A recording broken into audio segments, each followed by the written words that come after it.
Buenas estudiantes, continuamos con la parte 2 del video de homeostasis.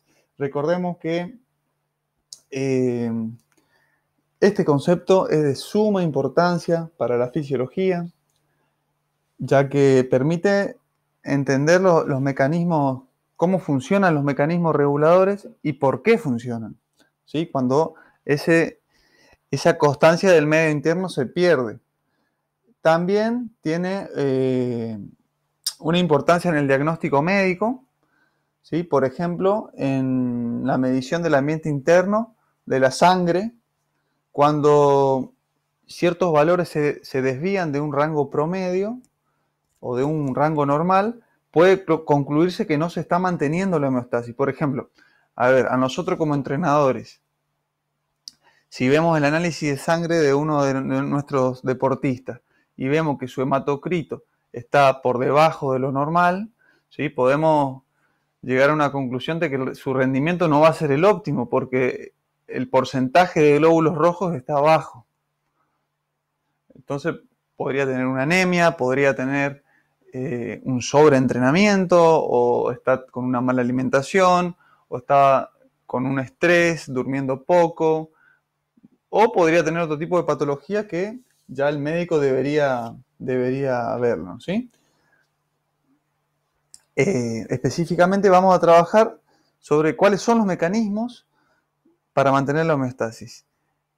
Se da mediante dos mecanismos, la retroalimentación negativa y positiva, ¿sí? Acá vemos cómo de un rango normal pueden haber pequeñas variaciones.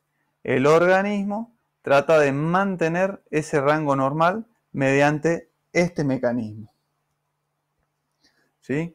Entonces, las asas de retroalimentación negativa pueden hacerse una analogía mediante el aire acondicionado de nuestras casas, que tiene un punto de ajuste, que lo vamos a poner en el control remoto, entre 26 y 28 grados, por ejemplo. Tiene sensores, este aire acondicionado, que continuamente están detectando cómo está la temperatura en el ambiente.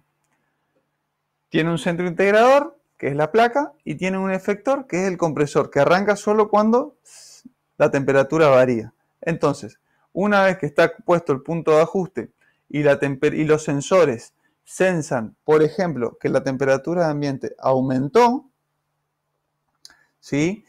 Estos sensores envían la señal al centro integrador, que le dice al efector o al compresor que arranque y que vuelva a tirar aire frío. Así, de esta manera, la habitación se enfría. Estos puntos de ajustes nos indican valores normales, promedios que debe tener el organismo. Por ejemplo, vamos a otro ejemplo del oxígeno y dióxido de carbono, que su valor normal es 40, entre 35 y 45 milímetros de mercurio, tanto para el oxígeno y para el dióxido de carbono, en el líquido extracelular, ¿sí?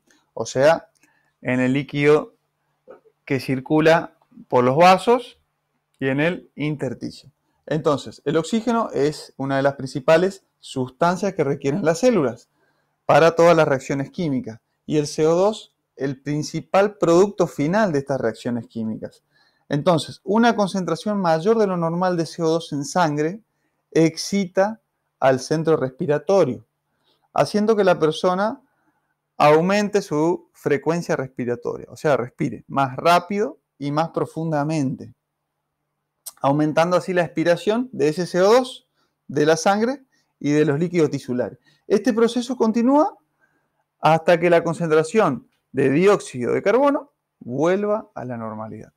Este es un ejemplo, ¿sí?, de cómo este punto de ajuste siempre va a intentar mantenerse. ¿Mediante qué mecanismos? Mediante las asas de retroalimentación negativa.